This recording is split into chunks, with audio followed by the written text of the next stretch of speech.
നമസ്കാരം. മാസ്റ്ററിങ് എഡ്യൂടെക്കിലേക്ക് എല്ലാവർക്കും സ്വാഗതം. അപ്പോൾ നമ്മുടെ ക്ലാസ്, അതായത് നമ്മുടെ MS-വീഡിൻ്റെ ഹോം ടാബും ഇൻസേർട്ട് ടാബും നമ്മൾ പഠിച്ചു കഴിഞ്ഞു. ഇനി നമുക്ക് അടുത്ത പോകാനുള്ളത് മൂന്നാമത്തെ ടാബായിട്ടുള്ള പേജ് ലേഔട്ടിലേക്കാണ്. കണ്ടോ, ഇവിടെ കാണാമല്ലോ, പേജ് ലേഔട്ട് ടാബിലേക്കാണ് നമുക്ക് പോകാനുള്ളത്. അപ്പോൾ പേജ് ലേഔട്ട് ടാബിൽ ആദ്യമുള്ള ഓപ്ഷൻസ് എന്ന് പറയുന്നത് തീംസ് ആണ്. കാണാമോ, ഇവിടെ ഉള്ളത് തീംസ്. പേജ് ലേഔട്ടിൽ ആദ്യമുള്ളത് തീംസ് ആണ്. പിന്നെ ഇതിനകത്ത് വരുന്നത് ഏതൊക്കെയാണ്? തീംസ് ഉണ്ട്, പേജ് സെറ്റപ്പ് ഉണ്ട്, പേജ് ബാക്ക്ഗ്രൗണ്ട് ഉണ്ട്, പാരഗ്രാഫ് ഉണ്ട്, അറേഞ്ച് ഉണ്ട്. ഇത്രയും ഗ്രൂപ്പ്സ് ആണ് പേജ് ലേഔട്ടിൽ വരുന്നത്. അപ്പോൾ പേജ് ലേഔട്ടിൽ വരുന്ന ഗ്രൂപ്പ്സ് ഏതൊക്കെയാണ്? തീംസ് ഉണ്ട്, അതുപോലെ തന്നെ പേജ് സെറ്റപ്പ് ഉണ്ട്, പേജ് ബാക്ക്ഗ്രൗണ്ട് ഉണ്ട്, പാരഗ്രാഫ് ഉണ്ട്, അറേഞ്ച് ഉണ്ട്. അപ്പം നമുക്ക് നോക്കാം. ആദ്യത്തെ ഏതാണ്? തീംസ് ആണ്. അപ്പോൾ തീംസ് എന്തിനു വേണ്ടിയിട്ടാണ് നമ്മൾ യൂസ് ചെയ്യുന്നത്? എന്തിനു വേണ്ടിയിട്ടാണ്? Change the overall design of the entire document including colour, font, effect. അതായത് നമ്മുടെ ഒരു ഡോക്യുമെൻ്റ് ഉണ്ടെങ്കിൽ ഇതിൻ്റെ ഓവറോൾ ഡിസൈൻ ചേഞ്ച് ചെയ്യാൻ വേണ്ടിയിട്ടാണ് തീംസ്. നമുക്കറിയാമല്ലോ, നമ്മുടെ ഫോണിൽ അല്ലെങ്കിൽ ലാപ്പിലൊക്കെ നമ്മൾ തീംസ് ഒക്കെ ഇൻക്ലൂഡ് ചെയ്യുന്നത് എങ്ങനെയായിരിക്കും? നമ്മൾ അതിൻ്റെ ഒരു ഡിസൈൻ മാറ്റാൻ വേണ്ടിയിട്ടാണ് ഏത് യൂസ് ചെയ്യുന്നത്? തീംസ് യൂസ് ചെയ്യുന്നത്. ഇപ്പോൾ നമ്മുടെ വേർഡിൽ പ്രീ ഡിഫൈൻഡ് ആയിട്ടുള്ള കുറേ തീംസ് ഉണ്ട്. ഇപ്പം ഞാൻ ഈ തീംസിൻ്റെ ഓപ്ഷനിലൂടെ ക്ലിക്ക് ചെയ്ത് കഴിയുമ്പോൾ കണ്ടോ, ഇതുപോലെ കുറേ ഓപ്ഷൻസ് ഉണ്ട്. അപ്പം നമുക്ക് ഏത് തീമാണോ വേണ്ടത് അത് നമുക്ക് സെലക്ട് ചെയ്യാം. ഡേ ബിൽറ്റിനായിട്ടുള്ളത് office, apex, aspect, civic, concourse, equity, flow, foundry, അങ്ങനെ പറയുന്ന കുറേ തീംസ് ഉണ്ട്. അപ്പോൾ ഓരോ തീമിലും ഞാൻ വെക്കുമ്പോൾ മാറ്റം ഡോക്യുമെൻ്റ് നിങ്ങൾക്ക് കാണാമല്ലോ. ദേ ഓഫീസിൽ വെച്ചപ്പോൾ ഇങ്ങനെയാണ്, അപ്പെക്സിൽ വെച്ചപ്പോൾ കണ്ടോ, അതിനകത്ത് എന്താണ് ഫോണ്ട് സ്റ്റൈലൊക്കെ മാറുന്നുണ്ട്. ഇനി നോക്കിയേ, ഇത് ഈ രീതിയിലാണ് വരുന്നത്. അപ്പോൾ നമുക്ക് ഇഷ്ടമുള്ള തീം നമുക്ക് യൂസ് ചെയ്യാം. അതിന് വേണ്ടിയിട്ടാണ്, അതായത് ഡിസൈൻ, ഓവറോൾ ഡിസൈൻ ചേഞ്ച് ചെയ്യാൻ വേണ്ടിയിട്ടാണ് ഏത് യൂസ് ചെയ്യുന്നത്? തീംസ് യൂസ് ചെയ്യുന്നത്. നമ്മുടെ എൻറ്റയർ ഡോക്യുമെൻറ്റിൻ്റെ ഓവറോൾ ഡിസൈൻ ചേഞ്ച് ചെയ്യാനാണ് തീംസ് യൂസ് ചെയ്യുന്നത്. അപ്പോൾ ഈ തീംസിൽ തന്നെ 3 തീംസ് എന്ന് പറയുന്ന ആ ഗ്രൂപ്പിൽ 4 ഓപ്ഷൻസ് ആണുള്ളത്. ഏതൊക്കെ? തീംസ് ഉണ്ട്, കളറുണ്ട്, ഫോണ്ട് ഉണ്ട്, എഫക്റ്റ് ഉണ്ട്. ഇനി കളർ വേണമെങ്കിൽ നമുക്ക് ചേഞ്ച് ചെയ്യാം. ഈ കളർ എന്തിനു വേണ്ടിയിട്ടാണ്? Change the colour of the current theme. നമ്മളിപ്പോൾ ഒരു തീം സെലക്ട് ചെയ്തു, ആ തീമിൻ്റെ കളർ ചേഞ്ച് ചെയ്യാം. ഇപ്പം നോക്കിയേ, അപ്പെക്സ് എന്ന് പറയുന്ന ഒരു തീം ഞാൻ സെലക്ട് ചെയ്തു. ഇതിനൊരു കളറുണ്ട്, അതിനകത്തെ കളർ നമുക്ക് വേണമെങ്കിൽ എന്ത് ചെയ്യാം? ചേഞ്ച് ചെയ്യാം. കണ്ടോ, ഇവിടെ കുറേ കളർ കോമ്പിനേഷൻ ഉണ്ട്. ആ കളർ കോമ്പിനേഷൻ യൂസ് ചെയ്ത് നമുക്ക് കളർ വേണമെങ്കിൽ ചേഞ്ച് ചെയ്യാം. ഇനി അതുപോലെ തന്നെ ഇതിനകത്തെ ഫോണ്ട് നമുക്ക് വേണമെങ്കിൽ എന്ത് ചെയ്ത് കൊടുക്കാം? ഇതിനകത്ത് ലൂസിഡേ ആണ് യൂസ് ചെയ്തിരിക്കുന്ന ഫോണ്ട്. ഇപ്പം നമുക്ക് വേണമെങ്കിൽ ഏരിയലോ അല്ലെങ്കിൽ കാലിബ്രിയോ നമുക്ക് ഇഷ്ടമുള്ള ഫോണ്ട് നമുക്ക് ഇവിടെ ചേഞ്ച് ചെയ്ത് കൊടുക്കാം. അതുപോലെ തന്നെ എഫക്റ്റ് ഉണ്ട്. എഫക്റ്റ് കണ്ടോ, പല രീതിയിൽ ഓഫീസ്, അപ്പെക്സ്, ആസ്പെക്റ്റ് എന്ന് പറയുന്ന പല രീതിയിലുള്ള എഫക്റ്റുകളുണ്ട്. ഈ എഫക്റ്റും വേണമെങ്കിൽ നമുക്ക് എന്ത് ചെയ്ത് കൊടുക്കാം? ചേഞ്ച് ചെയ്ത് കൊടുക്കാം.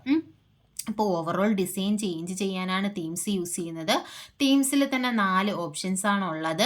ഏതൊക്കെയാണ്? തീംസ്, കളറ്, ഫോണ്ട്, എഫക്റ്റ്, ഇത്രയുമാണ് ഇതിനകത്ത് വരുന്നത്. ഇനി അടുത്തതെന്ന് പറയുന്നത് പേജ് സെറ്റപ്പ് ഗ്രൂപ്പാണ്. ഇമ്പോർട്ടൻ്റ് ആയിട്ടുള്ള പല ടൈംസും വരുന്നത് ഇതിനകത്താണ്. ഇപ്പോൾ പേജ് സെറ്റപ്പിനകത്ത് ആദ്യം വരുന്നത് എന്താണ്? മാർജിനാണ്. മാർജിൻ എന്ന് പറഞ്ഞാൽ അറിയാമല്ലോ, നമ്മുടെ മാർജിൻ, അതായത് നമുക്ക് ടോപ്പ്, ബോട്ടം, ലെഫ്റ്റ്, റൈറ്റ്, ഈ 4 മാർജിൻ എന്ന് പറഞ്ഞാൽ എന്താ? Blank space around the edges of A paper അല്ലെങ്കിൽ പേജ്. ഒരു പേജിൻ്റെ എഡ്ജസിൽ വരുന്ന ആ ഒരു ബ്ലാങ്ക് സ്പേസിനെയാണ് എന്ത് പറയുന്നത്? മാർജിൻ എന്ന് പറയുന്നത്. കണ്ടോ, ലെഫ്റ്റിൽ ഇവിടെ നിന്നല്ലേ തുടങ്ങുന്നത്. അപ്പോൾ ഇത്രയുമാണ് ഇതിൻ്റെ മാർജിൻ. ഇവിടെ ടോപ്പിൽ ഇത്രയുണ്ട് മാർജിൻ, ഇവിടെ റൈറ്റിൽ ഇത്രയുമാണ് മാർജിൻ. അതുപോലെ തന്നെ താഴെയും കാണുന്നത് ഇതാണ്. ഇവിടുന്ന് ഇങ്ങോട്ട് എന്താണ്? മാർജിൻ ആയിരിക്കും. അപ്പോൾ ഈ ഒരു മാർജിൻ നമുക്ക് എന്ത് ചെയ്ത് കൊടുക്കാം? അറേഞ്ച് ചെയ്ത് കൊടുക്കാം. അതല്ലെങ്കിൽ നമുക്ക് മാറ്റി കൊടുക്കാം. അതിന് വേണ്ടിയിട്ടാണ് മാർജിൻ എന്ന് പറയുന്ന ഓപ്ഷൻ യൂസ് ചെയ്യുന്നത്. ഇതിനകത്ത് വരുന്ന ഓപ്ഷൻസ് ആണ് ഏതൊക്കെയുണ്ട്? കണ്ടോ, ഈ പേരുകൾ പഠിച്ച് വെക്കുക. മാർജിനിൽ വരുന്ന ഏതൊക്കെയാണ്? നോർമൽ ഉണ്ട്, നാരോ ഉണ്ട്, മോഡറേറ്റ് ഉണ്ട്, വൈഡ് ഉണ്ട്, മിറോയിഡ് ഉണ്ട്, ഓഫീസ് 2003 ഡീഫോൾട്ട്, അങ്ങനെ ഒരു ഓപ്ഷനും ഉണ്ട്. ഇപ്പം നോക്കിയേ, നോർമൽ. അപ്പം ഇത് നോർമലാണ് നമ്മുടെ കിടക്കുന്നത്. ഇനി നമ്മൾ നാരോ കൊടുത്തു കഴിയുമ്പോൾ കണ്ടോ, നാരോ കൊടുത്തു കഴിയുമ്പോൾ ഇവിടുത്തെ ഡിഫറൻസ് എന്താ? കണ്ടോ, ഇത്രയുമായി മാർജിൻ എന്ന് പറയുന്നത്. മറ്റേത് ഇവിടെ വരെ ഉണ്ടായിരുന്നു. കണ്ടോ, അപ്പോൾ ഇതാണ് നാരോ. അതുപോലെ തന്നെ ഏതാണ്? മോഡറേറ്റ് എന്ന് പറയുന്ന ഒരു ഓപ്ഷൻ ഉണ്ട്. പിന്നെ വൈഡ് ഉണ്ട്. ഇത്രയും മാർജിൻ വന്നു വൈഡ് കൊടുത്തു കഴിഞ്ഞപ്പോൾ. അതുപോലെ തന്നെ മിറോയിഡ് എന്ന് പറയുന്ന ഒരു ഓപ്ഷൻ ഉണ്ട്. അപ്പം ഓഫീസ് 2000 ഡീഫോൾട്ടും ഉണ്ട്. പിന്നെ നമുക്ക് കസ്റ്റം മാർജിൻ എന്ന് പറയുന്ന ഓപ്ഷൻ ഉണ്ട്. ഇത് എടുത്തിട്ട് നമുക്ക് കണ്ടോ കസ്റ്റം മാർജിൻ എടുക്കുമ്പോൾ ഇവിടെ കണ്ടോ margin top, inside, gutter, bottom, outside ഇത്രയും ഓപ്ഷൻസ് ഉണ്ട്. ഇത് നമുക്ക് എന്ത് ചെയ്ത് കൊടുക്കാം ഇവിടെ അഡ്ജസ്റ്റ് ചെയ്ത് കൊടുക്കാം. അതായത് ടോപ്പിൽ എത്രയും വേണം, ഇത് കുറയ്ക്കണമെങ്കിൽ നമുക്ക് കുറച്ച് കൊടുക്കാം. ഇൻസൈഡ് എത്രയും വേണം, കുറയ്ക്കണമെങ്കിൽ കുറയ്ക്കാം. ഗട്ടർ മാർജിൻ കൊടുക്കാം. ഈ ഗട്ടർ എന്ന് പറഞ്ഞാൽ എന്താണ് അത് അറിഞ്ഞു വെച്ചിരിക്കണം. എന്താ പ്രിന്റിങ് സൈഡിനെയാണ് ഗട്ടർ മാർജിൻ എന്ന് പറഞ്ഞാൽ നമ്മൾ പ്രിന്റ് ചെയ്യുന്ന സൈഡിലുള്ള മാർജിൻ. അതായത് നമ്മളിപ്പോൾ കുറേ പേപ്പേഴ്സ് പ്രിന്റ് എടുത്ത് കഴിഞ്ഞാൽ നമ്മൾ രണ്ട് രീതിയിൽ പ്രിന്റ് ചെയ്യും. എവിടെയൊക്കെ നമ്മൾ പ്രിന്റ് ചെയ്യും, സ്പൈറൽ ബൈൻഡിങ് ഒക്കെ ചെയ്യത്തില്ല, അല്ലെങ്കിൽ നമ്മൾ പ്രിന്റ് ചെയ്യത്തില്ലേ. അപ്പം ഏതൊക്കെ സൈഡിലാണ് നമ്മൾ ബൈൻഡ് ചെയ്യുന്നത്, നമുക്ക് ലെഫ്റ്റ് സൈഡിൽ ബൈൻഡ് ചെയ്യാം. അതുപോലെ തന്നെ ടോപ്പിൽ ബൈൻഡ് ചെയ്യാം ഇല്ലേ. ഇപ്പം ഒരു പേപ്പർ എടുക്കുകയാണെന്നുണ്ടെങ്കിൽ ആ പേപ്പറിൻ്റെ ഈ മുകൾ ഭാഗം നമുക്ക് ഇവിടെ സ്പൈറൽ ബൈൻഡ് ചെയ്യുകയാണെങ്കിൽ നമ്മളൊന്ന് ആലോചിച്ച് നോക്കി, ഇവിടെ നമുക്ക് കുഴികളിട്ടിട്ട് അതിനെ ബൈൻഡ് ചെയ്യാം. അതുപോലെ തന്നെ ഇവിടെ കുഴികളിട്ടിട്ട് ബൈൻഡ് ചെയ്യാം ഇല്ലേ. അപ്പം ഗട്ടർ മാർജിൻ എന്ന് പറഞ്ഞാൽ എവിടെയൊക്കെ വരാം, ടോപ്പിലും വരാം, ഈ ലെഫ്റ്റ് സൈഡിലും വരാം. അതാണ് ഗട്ടർ. അപ്പോൾ ആ ഗട്ടർ പൊസിഷൻ, ആ ബൈൻഡ് ചെയ്യാനുള്ള ആ ഒരു പൊസിഷൻ എവിടെയാണെന്നുള്ളത് നമുക്ക് അഡ്ജസ്റ്റ് ചെയ്ത് കൊടുക്കാം. അപ്പം ഇതാണ് കസ്റ്റം മാർജിൻ എന്ന് പറയുന്നത്. പിന്നെ ഇതിനകത്ത് ഓറിയന്റേഷൻ ഓപ്ഷൻ ഉണ്ട്. ഇത് പേജ് സെറ്റപ്പ് ഡയലോഗ് ബോക്സ് ആണ് കേട്ടോ. അപ്പം നോക്കിയപ്പോൾ മാർജിനിൽ മെയിനായിട്ടും വരുന്ന ഏതൊക്കെയാണ്, നോർമൽ ഉണ്ട്, നാരോ ഉണ്ട്, മോഡറേറ്റ് ഉണ്ട്, വൈഡ് ഉണ്ട്, മിറോയിഡ് ഉണ്ട്. ഇത്രയും ഓപ്ഷൻസ് ആണ് ഇതിനകത്തുള്ളത് മാർജിനിൽ വരുന്നത്. പിന്നെ വരുന്നതെന്ന് പറഞ്ഞാൽ ഓറിയന്റേഷൻ ആണ്. ഓറിയന്റേഷൻ ഇമ്പോർട്ടൻ്റ് ആണ്. ഓറിയന്റേഷൻ എന്ന് പറഞ്ഞാൽ 2 ടൈപ്പ് ഉണ്ട്, പോർട്രേറ്റും ഉണ്ട്, ലാൻഡ്സ്കേപ്പും ഉണ്ട്. ഇത് പഠിച്ചു വെക്കുക. ഓറിയന്റേഷൻ 2 ടൈപ്പ് ഉണ്ട്, പോർട്രേറ്റും ഉണ്ട്, ലാൻഡ്സ്കേപ്പും ഉണ്ട്. പോർട്രേറ്റ് എന്ന് പറഞ്ഞാൽ എന്താണ്, നമ്മൾ നോർമൽ പേജ്, നമ്മൾ പേപ്പർ എടുക്കുമ്പോൾ സാധാ പേപ്പർ എങ്ങനെയാണ് വെക്കുന്നത്, അതാണ് പോർട്രേറ്റ്. ഇനിയിപ്പോൾ ഒരു വലിയ ടേബിളൊക്കെ നമ്മൾ വരയ്ക്കുമ്പോൾ ഇങ്ങോട്ട് നമുക്ക് സ്ഥലം തികയത്തില്ല. അപ്പം നമ്മൾ പേപ്പർ ചരിച്ച് വെച്ച് എഴുതുമില്ലേ, ബുക്കിലൊക്കെ നമ്മൾ അങ്ങനെ എഴുതിയിട്ടില്ലേ നോട്ട്സ് ഒക്കെ എഴുതുമ്പോൾ. അപ്പോൾ അതാണ് എന്ത് ലാൻഡ്സ്കേപ്പ് എന്ന് പറയുന്നത്. അപ്പോൾ കണ്ടോ ഈ ഒരു വ്യത്യാസം. ഇത് നോർമലായിട്ട് പേപ്പർ വെക്കുന്നത്, ഈ പേപ്പർ തിരിച്ചു വെക്കുമ്പോൾ എന്താകും, ലാൻഡ്സ്കേപ്പ്. കണ്ടോ പിന്നെ ലാൻഡ്സ്കേപ്പ് കൊടുത്തപ്പോൾ അതിൻ്റെ വൈഡ് ആയില്ലേ, അതിൻ്റെ വിട്ട് കൂടിയില്ലേ, കണ്ടോ. അപ്പം ഇതാണ് ലാൻഡ്സ്കേപ്പ്. ഇപ്പം നോർമലായിട്ട് വരുന്നത് എന്താണ്, പോർട്രേറ്റ് ആണ്. അപ്പോൾ ഇത് ചോദിച്ചിട്ടുണ്ട്, portrait and landscape are the 2 types of dash എന്ന് ചോദിച്ചിട്ടുണ്ട്. എന്താണ്, ഓറിയന്റേഷൻ ആണ്. അല്ലെങ്കിൽ ഓറിയന്റേഷൻ്റെ 2 ടൈപ്സ് ഏതൊക്കെയാണ്, പോർട്രേറ്റും ലാൻഡ്സ്കേപ്പുമാണ്. പിന്നെ വരുന്നത് സൈസാണ്. സൈസിൽ നമുക്ക് എന്ത് ചെയ്യാം, പേപ്പർ സൈസ് അഡ്ജസ്റ്റ് ചെയ്ത് കൊടുക്കാം. അതായത് ലെറ്റർ ആണോ, ടാബ്ലോയിഡ് ആണോ, ലെഡ്ജർ ആണോ, ലീഗൽ ആണോ, A3 വേണോ, A4 വേണോ, A4 സ്മോൾ വേണോ, A5, A6, letter small, A7, A8, അങ്ങനെ പേപ്പർ സൈസ് നമുക്ക് അഡ്ജസ്റ്റ് ചെയ്ത് കൊടുക്കാം. ഇപ്പോൾ നമ്മൾ A4 സൈസ് പേപ്പറിൽ പ്രിൻ്റ് എടുക്കുന്നു. അപ്പോൾ A4 സൈസാണ് നമുക്ക് ഡോക്യുമെൻ്റ് തയ്യാറാക്കേണ്ടെങ്കിൽ അങ്ങനെ തയ്യാറാക്കാം. അപ്പം ഏതാ നമുക്ക് വേണ്ടതെന്ന് വെച്ചാൽ അതിൻ്റെ ഓപ്ഷൻ നമുക്ക് സെലക്ട് ചെയ്യാം. ബൈ ഡീഫോൾട്ടായിട്ട് ഏതാണ് ഇവിടെ കിടക്കുന്നത്, A4 ആണ് ഡീഫോൾട്ടായിട്ട് കിടക്കുന്നത്. അപ്പോൾ ഏതൊക്കെ ഓപ്ഷൻ ഉണ്ട്, ലെറ്റർ ഉണ്ട്, ടാബ്ലോയിഡ് ഉണ്ട്, ലെഡ്ജർ ഉണ്ട്, ലീഗൽ ഉണ്ട്, A3, A4, A5, A6, A7, A8 അത്രയും ഓപ്ഷൻ ഉണ്ട്. അതുപോലെ തന്നെ മോർ പേപ്പർ സൈസ് ഉണ്ട്. ഇവിടെ പേപ്പർ സൈസ് വേണമെങ്കിൽ നമുക്ക് ഇവിടെയും നമുക്ക് എന്ത് ചെയ്ത് കൊടുക്കാം, അഡ്ജസ്റ്റ് ചെയ്ത് കൊടുക്കാം. കണ്ടോ ഇവിടെ ഒരുപാട് പേപ്പർ സൈസുകളുണ്ട്. അപ്പോൾ ഇതിൽ ഏതാ വേണ്ടതെന്ന് വെച്ചാൽ അത് നമുക്ക് സെലക്ട് ചെയ്ത് കൊടുക്കാൻ പറ്റും.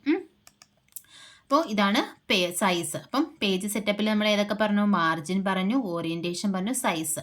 ഇനി അടുത്തത് കോളമാണ്.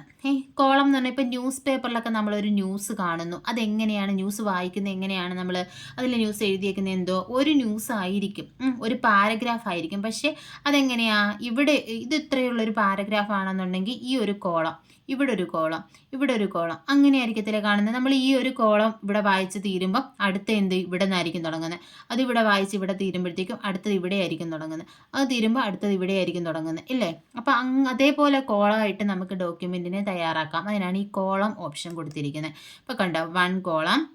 അപ്പം നമ്മൾ 2 കൊടുക്കുകയാണെന്നുണ്ടെങ്കിൽ കണ്ടോ ഇതിങ്ങനെ സെപ്പറേറ്റ് ആയി. കണ്ടോ ഇവിടുന്ന് ഇവിടെ വരെ ഒരു കോളം, ഇവിടുന്ന് ഇവിടെ വരെ. ഈ മാർജിൻ നോക്കുമ്പോൾ നമുക്കറിയാം ഇവിടെ വെച്ച് സ്പ്ലിറ്റ് ആയിട്ടുണ്ട്. കണ്ടോ ഇനി നമ്മളിവിടെ ഇങ്ങനെ ടൈപ്പ് ചെയ്ത് ഇങ്ങനെ വരിക, എൻ്റർ അടിച്ച് വരിക. അത് കഴിയുമ്പോൾ അത് എവിടെ പോകും, ഇപ്പുറത്ത് പോകും. കണ്ടോ ഇനി ഇവിടെ ആയിരിക്കും. അതായത് ഈ ഒരു സൈഡ് ടൈപ്പ് ചെയ്ത് തീർന്നു, നമ്മൾ ഈ ഒരു സൈഡ് ടൈപ്പ് ചെയ്ത് തീർന്നു. ഇങ്ങനെ താഴെ വന്നു കഴിഞ്ഞാൽ പിന്നെ അത് എവിടെ നിന്ന് ടൈപ്പ് ചെയ്യാൻ തുടങ്ങും, ഈ ഒരു കോളമായിട്ട് ടൈപ്പ് ചെയ്യാൻ തുടങ്ങും.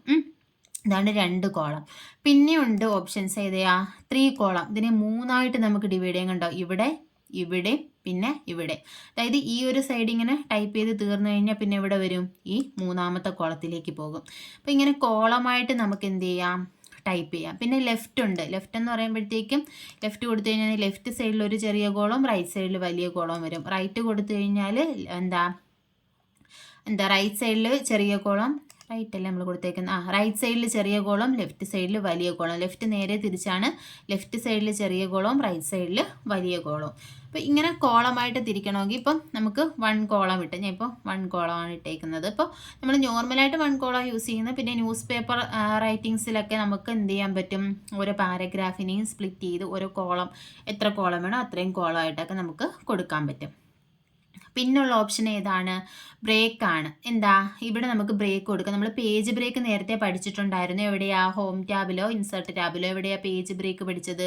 ഇൻസേർട്ട് ടാബിൽ പേജസിൽ cover page, blank page, page break പഠിച്ചിട്ടില്ലായിരുന്നു.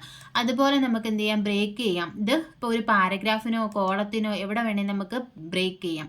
പേജിൽ നിന്ന് ബ്രേക്ക് ചെയ്യാം, കോളം ബ്രേക്ക് ഉണ്ട്, ടെക്സ്റ്റ് വ്രാപ്പിംഗ്, പിന്നെ നെക്സ്റ്റ് സെക്ഷൻ ബ്രേക്ക് ഉണ്ട്. അപ്പോൾ ഇത് ചോദിച്ചിട്ടുണ്ട് എക്സാമിന്. ബ്രേക്കിനകത്ത് വരുന്ന ഏതൊക്കെയാണ്, പേജ് ബ്രേക്കും ഉണ്ട്, സെക്ഷൻ ബ്രേക്കും ഉണ്ട്. പേജ് ബ്രേക്കിനകത്ത് വരുന്ന 2 ഓപ്ഷൻസ് ആണ് page break and section break. Page ബ്രേക്കിനകത്ത് ഏതൊക്കെയാണ് വരുന്നത്, പേജ്, കോളം, ടെക്സ്റ്റ് റാപ്പിംഗ്. ഈ 3 ഓപ്ഷൻസ് ആണ് പേജ് ബ്രേക്കിൽ വരുന്നത്, പേജ്, കോളം, ടെക്സ്റ്റ് റാപ്പിംഗ്. ഇനി സെക്ഷൻ ബ്രേക്കിനകത്ത് വരുന്ന ഏതൊക്കെയാണ്, next page, continuous, even page, odd page. അപ്പോൾ ഇതിൽ എന്താ പേജ് ബ്രേക്കിൽ ഉൾപ്പെടാത്തത് ഏത്, അല്ലെങ്കിൽ സെഷൻ ബ്രേക്കിൽ ഉൾപ്പെടാത്തത് ഏത്? ഇതിൽ 3 എണ്ണവും തന്നിട്ട് ഇതിൽ ഒരെണ്ണവും തന്നു കഴിഞ്ഞാൽ അതിലേതാന്ന് നമുക്ക് പറയാം. ഇപ്പോൾ continuous, even page, odd page, പിന്നെ തിരഞ്ഞു വരണം കോളം ആയിരിക്കും. ഇതിൽ സെഷൻ ബ്രേക്ക് അല്ലാത്തത് ഏത്? അങ്ങനെയൊക്കെ ക്വസ്റ്റ്യൻ ചോദിച്ചിട്ടുണ്ട്. അപ്പോൾ ഇത് നോട്ട് ചെയ്ത് തന്നെ വെക്കുക. ബ്രേക്കിനകത്ത് ഏതൊക്കെ വരുന്നുണ്ട്, പേജ് ബ്രേക്കും വരുന്നുണ്ട്, സെഷൻ ബ്രേക്കും വരുന്നുണ്ട്. പേജ് ബ്രേക്കിനകത്ത് വരുന്നതാണ് page, column, text wrapping. Page വരുന്നുണ്ട്, കോളം വരുന്നുണ്ട്, ടെക്സ്റ്റ് റാപ്പിംഗ് വരുന്നുണ്ട്. ഇനി സെക്ഷൻ ബ്രേക്കിനകത്ത് വരുന്ന ഏതൊക്കെയാണ്, നെക്സ്റ്റ് പേജ് ഉണ്ട്, കണ്ടിന്യൂസ് ഉണ്ട്, ഈവൻ പേജ് ഉണ്ട്, ഓഡ് പേജ് ഉണ്ട്. ഇത്രയുമാണ് സെക്ഷൻ ബ്രേക്കിനകത്ത് വരുന്നത്. പിന്നെന്താണ്, ലൈൻ നമ്പർ എന്ന് പറഞ്ഞാൽ നമുക്ക് എന്ത് ചെയ്യാം, നമ്മുടെ പാരഗ്രാഫോ ഡോക്യുമെൻ്റോ ഒക്കെ ഉണ്ടെങ്കിൽ അതിന് ലൈൻ നമ്പേഴ്സ് നമുക്ക് ആഡ് ചെയ്ത് കൊടുക്കാം. ഇതിൽ ഏതൊക്കെയാണ് വരുന്നത് കണ്ടോ, കണ്ടിന്യൂസ് ഉണ്ട്, റീസ്റ്റാർട്ട് ഈച്ച് പേജ്, അതായത് ഓരോ പേജിലും ലൈൻ നമ്പർ റീസ്റ്റാർട്ട് ചെയ്യണമെങ്കിൽ ഇപ്പോൾ ഫസ്റ്റ് പേജിൽ ലൈൻ നമ്പർ ഇത്രയും ഇട്ട് കഴിഞ്ഞു, സെക്കൻഡ് പേജ് ചെയ്യുമ്പോൾ വീണ്ടും 1, 2, 3 ലൈൻ നമ്പർ തുടങ്ങും. പിന്നെ റീസ്റ്റാർട്ട് ഈച്ച് സെക്ഷൻ, ഓരോ സെക്ഷനിൽ റീസ്റ്റാർട്ട് ചെയ്യണോ, അല്ലെങ്കിൽ സപ്രസ് ഫോർ കറണ്ട് പാരഗ്രാഫ്, അങ്ങനെ കുറേ ഓപ്ഷൻസ് ഉണ്ട്. നമുക്ക് ഇപ്പോൾ ലൈൻ നമ്പർ നമ്മൾ കൊടുത്തു കഴിഞ്ഞാൽ, ഇപ്പോൾ ഞാൻ ഈ ഒരു ഡോക്യുമെൻ്റ് സെലക്ട് ചെയ്തിട്ട് ലൈൻ നമ്പർ കൊടുത്ത് കണ്ടിന്യൂസ് കൊടുത്തു കഴിഞ്ഞാൽ കണ്ടോ ഇതേപോലെ പോകും. ഓരോ ലൈനിലും നമ്പർ വരും, 1, 2, 3, 4 എന്ന് പറയും. അതാണ് ലൈൻ നമ്പർ. പിന്നെ വരുന്നത് ഹൈഫനേഷൻ ആണ്. ഹൈഫനേഷൻ എന്ന് പറഞ്ഞാൽ നമ്മളിപ്പോൾ ഒരു വേർഡൊക്കെ എഴുതി കഴിയുമ്പോൾ ആ വേർഡ് സ്പ്ലിറ്റ് ചെയ്ത് താഴോട്ട് പോകുമ്പോൾ നമ്മൾ ഹൈഫൻ ഇട്ടിട്ട് എഴുതത്തില്ലേ. ഇപ്പം കമ്പ്യൂട്ടർ എന്ന് പറയുന്നത്, ഇപ്പോൾ കമ്പ്യൂട്ടറിൻ്റെ CO മാത്രം മുകളിൽ വന്നു, ബാക്കി നമുക്ക് താഴെ എഴുതാനേ സ്ഥലമുള്ളൂ. നമ്മൾ ടൈപ്പ് ചെയ്യുമ്പോഴും അങ്ങനെ താഴെ പോകാം. അപ്പോൾ അതിനെ അഡ്ജസ്റ്റ് ചെയ്യാൻ വേണ്ടിയിട്ടാണ് ഏത് യൂസ് ചെയ്യുന്നത്, ഹൈഫനൊക്കെ കൊടുക്കാൻ വേണ്ടിയിട്ട്. ഇത് നോക്കിയേ, turn on hyphenation which allow word to break lines between the syllables of word. അപ്പം അങ്ങനെ ഹൈഫനേഷൻ നമുക്ക് ഏത് രീതിയിലൊക്കെ കൊടുക്കാം. അതിൻ്റെ ഓപ്ഷൻ നോക്കിയാൽ നണ്ണുണ്ട്, ഓട്ടോമാറ്റിക് ഉണ്ട്, മാനുവൽ ഉണ്ട്. അപ്പം നമ്മൾ ഹൈഫനേഷൻ ഓട്ടോമാറ്റിക് ഇട്ട് കഴിഞ്ഞാൽ ഓട്ടോമാറ്റിക്കലി എന്ത് ചെയ്യും, ഹൈഫൻ ആഡ് ചെയ്യും. ഇപ്പം നോക്കി, ഞാൻ ഒരു പാരഗ്രാഫ് സെലക്ട് ചെയ്തു, ഹൈഫനേഷൻ ഓട്ടോമാറ്റിക് കൊടുത്തു, ഓട്ടോമാറ്റിക് ആണ് കിടക്കുന്നത്. ഇനി നമ്മളിപ്പോൾ ടൈപ്പ് ചെയ്യുകയാണ്. ടൈപ്പ് ചെയ്ത് വരുമ്പോൾ കണ്ടോ, ഇപ്പോൾ ഈ ഒരു വേർഡ് ഞാൻ സ്പ്ലിറ്റ് ചെയ്ത് ഈ ഒരു വേർഡാണ് ഇവിടെ വരെ വന്നുള്ളൂ. ഇവിടെ എന്ത് ചെയ്തു, ഓട്ടോമാറ്റിക്കലി എന്ത് ആഡ് ചെയ്തു, ഹൈഫൻ ആഡ് ചെയ്തു. കണ്ടോ, ഇങ്ങനെ കൊടുക്കാൻ വേണ്ടിയിട്ടാണ് ഏത് യൂസ് ചെയ്യുന്നത്, ഹൈഫനേഷൻ യൂസ് ചെയ്യുന്നത്. നമുക്ക് വേണ്ടാന്നുണ്ടെങ്കിൽ എന്ത് ചെയ്യാം, അത് മാറ്റാം. പിന്നെ വേണമെങ്കിൽ നമുക്ക് ഇവിടെ ഒരു ഓപ്ഷൻ ഉണ്ട്, മാനുവലായിട്ട് ആഡ് ചെയ്യാൻ വേണമെങ്കിൽ കൊടുക്കാം. കണ്ടോ, മാനുവൽ ഹൈഫനേഷൻ. ഇപ്പോൾ ഇവിടെ ഹൈഫനേഷൻ വേണമെങ്കിൽ നമ്മൾ എന്ത് കൊടുക്കുക, യെസ് കൊടുക്കുക. വേണ്ടാന്നുണ്ടെങ്കിൽ എന്ത് കൊടുക്കുക, നോ കൊടുക്കുക. അപ്പം ഹൈഫനേഷൻ ഈസ് കംപ്ലീറ്റ്. ഇപ്പോൾ വേണമെങ്കിൽ നമ്മൾ യെസ് കൊടുക്കാം, മാനുവലായിട്ട് വേണമെങ്കിൽ നമുക്ക് എന്ത് ചെയ്ത് കൊടുക്കാം, ആഡ് ചെയ്ത് കൊടുക്കാം. അപ്പോൾ ഇതിനകത്ത് വരുന്ന ഓപ്ഷൻസ് ഏതൊക്കെയാണ്, ഞണ്ണ് കൊടുത്തു കഴിഞ്ഞാൽ എന്ത് ചെയ്യും, ആ ഹൈഫൻ അങ്ങ് പോകും. കണ്ടോ, ഈ ഒരു വേർഡ് എവിടെ വരും, ഇവിടെ താഴെ വരും. കണ്ടോ, അപ്പം എന്താണ് ഹൈഫനേഷനിൽ വരുന്ന ഞണ്ണുണ്ട്, ഓട്ടോമാറ്റിക് ഉണ്ട്, മാനുവൽ ഉണ്ട്. ഇത്രയും ഓപ്ഷൻസ് ആണ് ഇതിലുള്ളത്, ഹൈഫനേഷനിൽ വരുന്നത്. പിന്നെ ഹൈഫനേഷൻ ഓപ്ഷൻസ് ഉണ്ട്. ഏതാ എങ്ങനെയൊക്കെ കൊടുക്കണമെന്നുള്ളത് ഇവിടെയുണ്ട്. അപ്പോൾ നമ്മളിപ്പോൾ പറഞ്ഞ ഏതൊക്കെയാണ്? പേജ് ലേഔട്ടാണ്. പേജ് ലേഔട്ടിൽ തീംസ് ഉണ്ട്. തീംസിനകത്ത് വരുന്ന എന്തൊക്കെയാ? തീംസ്, കളറ്, ഫോണ്ട്, എഫക്റ്റ്, ഇത്രയുമാണ് തീംസിൽ വരുന്നത്. അടുത്തത് പേജ് സെറ്റപ്പാണ്. പേജ് സെറ്റപ്പിൽ വരുന്നത് margin, orientation, size, column, break, line number, hyphenation, ഇത്രയുമാണ് പേജ് സെറ്റപ്പിനകത്ത് വരുന്നത്. ഇതിൽ ഓറിയൻറ്റേഷൻ മെയിനായിട്ട് 2 ടൈപ്പ്, പോർട്രേറ്റ് ആൻഡ് ലാൻഡ്സ്കേപ്പ്. പിന്നെ കോളം, അതുപോലെ തന്നെ ബ്രേക്ക് പേജ് ബ്രേക്കും ഉണ്ട്, സെഷൻ ബ്രേക്കും ഉണ്ട്. അപ്പോൾ അതെല്ലാം ഡീറ്റെയിൽ ആയിട്ട് നോക്കി വെക്കുക. അപ്പോൾ ഇത്രയുമാണ് ഇന്നത്തെ ക്ലാസ്സിൽ നമ്മൾ ഡിസ്കസ് ചെയ്യുന്നത്. ഇനി നമുക്ക് പേജ് ബാക്ക്ഗ്രൗണ്ടും പാരഗ്രാഫ് അറേഞ്ച്, ഈ 3 ഗ്രൂപ്പ് കൂടെയാണ് പേജ് ലേഔട്ടിൽ ഡിസ്കസ് ചെയ്യാനുള്ളത്. അപ്പോൾ അത് അടുത്ത ക്ലാസ്സിൽ പറയാം. ക്ലാസ്സിൽ ഇഷ്ടപ്പെടുകയാണെങ്കിൽ ലൈക്ക് ചെയ്യുക, ഷെയർ ചെയ്യുക, അതുപോലെ തന്നെ കമൻറ്റ് ചെയ്യുക. താങ്ക്